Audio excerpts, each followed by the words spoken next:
country music up there too. Yeah, up in Connecticut? Yeah. Oh, right on. You used to gig quite a bit too, like you were a guitar man. Yeah, so in my band, the Kickbacks in Boston, I wasn't the singer, I was the guitar player. I played lead guitar. So when I moved to Nashville, and I wanted to get more into songwriting, but I won't say I fell in, but I ended up getting hired a lot to play guitar for other artists, and that sort of led to me working with people like Taylor Swift, Rodney Atkins, James Otto, Emily West, Kelly Bannon, Billy Bob Thornton. I mean, you name it, I got to go on the road with people. And I did that for about 10 years, and got the sort of a taste of what it's like to be on the big stage and playing with the big stars and stuff. And I pretty much got to do everything I ever dreamed I'd ever get to do playing guitar.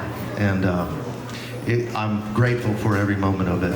But at one point, I knew that I had to quit. So about 8 years ago, I was like, I'm gonna just say no to gigs. So I stopped playing for artists and I started playing for myself. And that was your main gig, basically, right? That was my main gig for about 10 years, yeah. And I played in Montana quite a few times with Rodney Atkins, and that was over 10 years ago now, but yeah, it's great to be back. How do you prep for something like that? Well, you learn the songs. A big part of that life is just being a pro. I mean, showing up, be prepared. Don't be a nut job. Don't be a liability, because in that world, Nashville, there's a million great guitar players. So when you have a gig, make sure you just don't mess it up. Play the songs. Keep your mouth shut.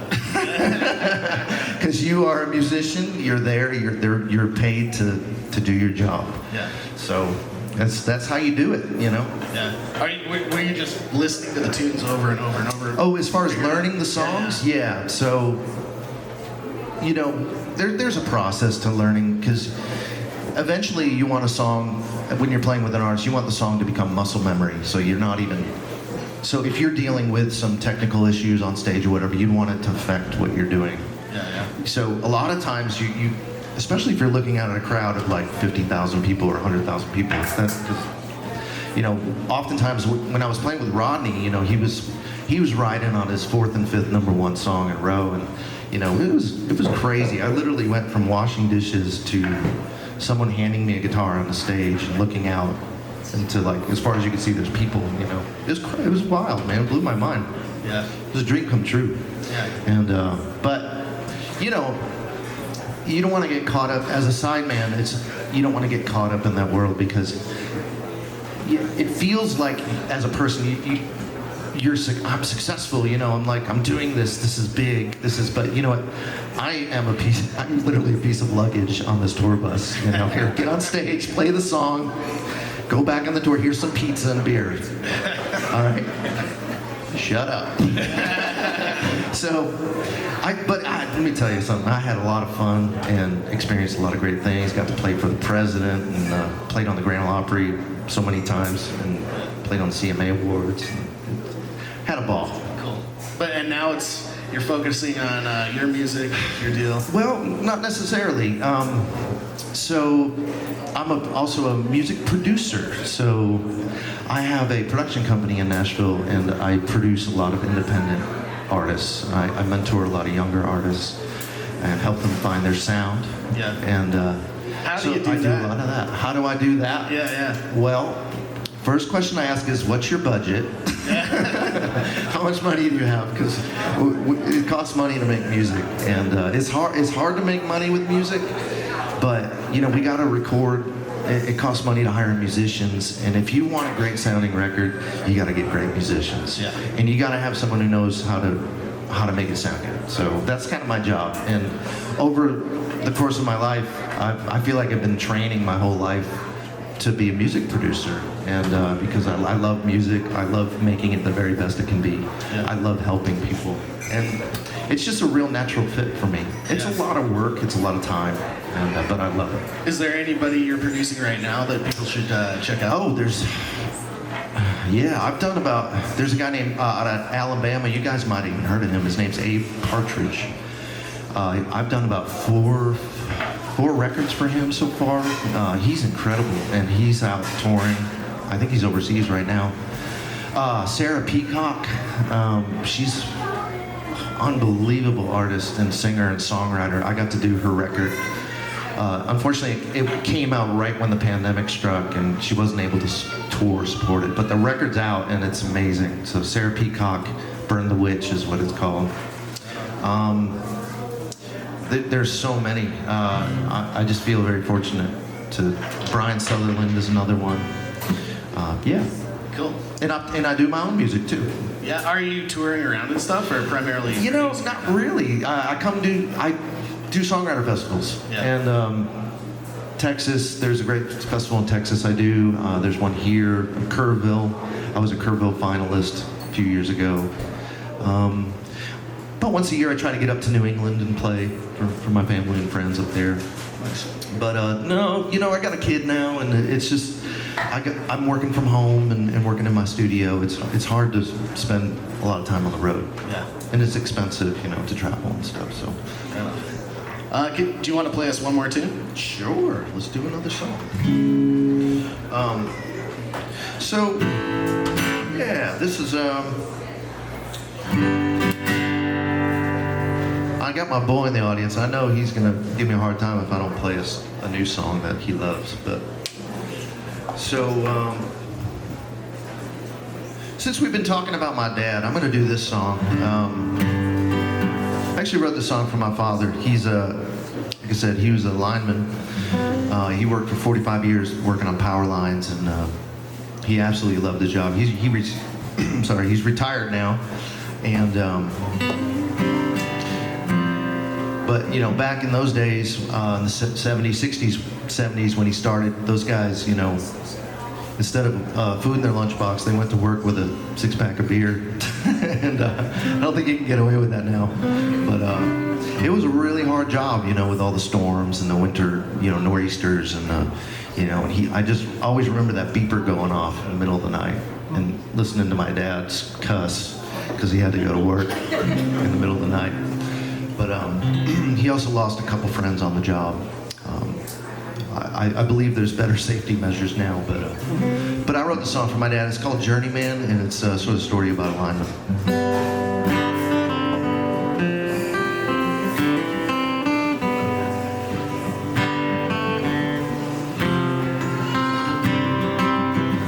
Dawn is the floor of my room. I kiss my wife and child before they wake, with coffee on my breath. Sunday's storm brought down poles from here to Morgantown, 3 hours sleep, then they called us in. I need you to understand. When I was a child, I climbed the highest bough of a tree to see what I could see. If he became my friend, now I'm a journeyman with a storm on the horizon.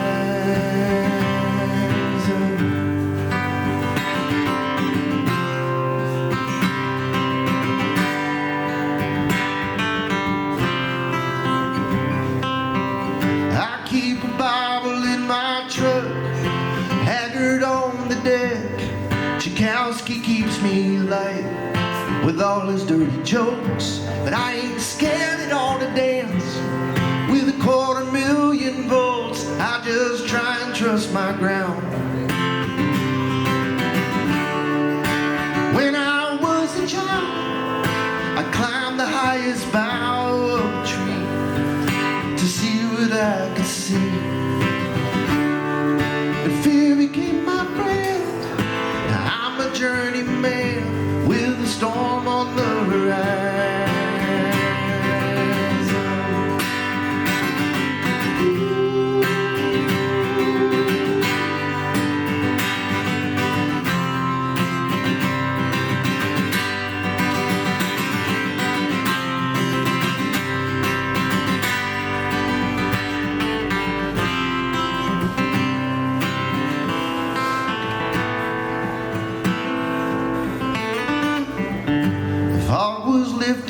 the line, sun creeping through the pines like a ghost's final moments.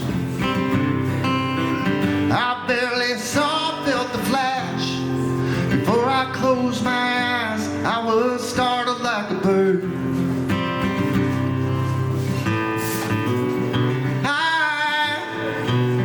I need you to understand. When I was a child, I climbed the highest bough of a tree to see what I could see.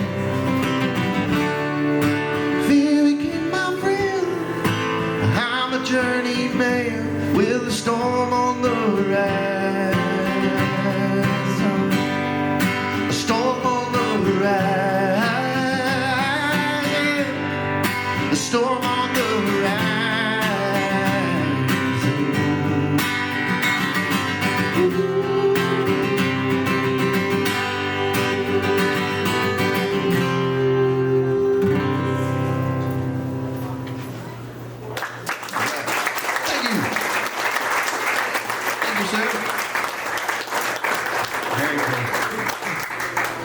I guess one last question. I was checking out your new video. Yeah. This I almost played that song, by the way, but really? Yeah, almost did. Would have been great. I'll play it later. Right on. Yeah. It's a crazy video. Thank you. Is that a compliment? I take that as a compliment. Yeah, definitely. I've never seen anything like that. You used AI to generate the video, basically. All right, we talked about me being a musical schizophrenic. So I'm currently working on an indie rock synth pop record.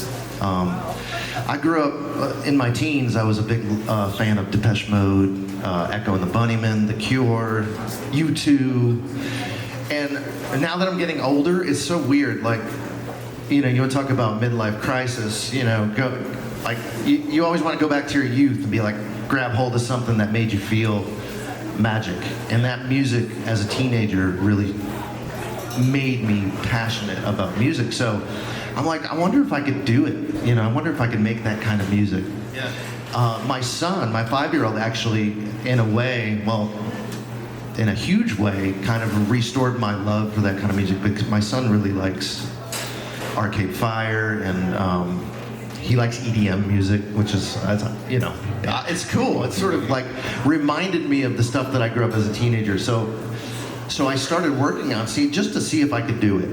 It legit make like a synth, like a real indie rock synth pop sound. And I've done about 4 or 5 songs so far, and I'm just like, I play it for stuff, and they're like, this is the best stuff you've ever made. And I'm kind of like, really? It's really strange. So I put out a single. I decided to just put out a song. So I have a song called Worry About the World. Right. And it's a song about sort of overcoming anxiety and depression and just being in the moment. So it's kind of a song about empowerment.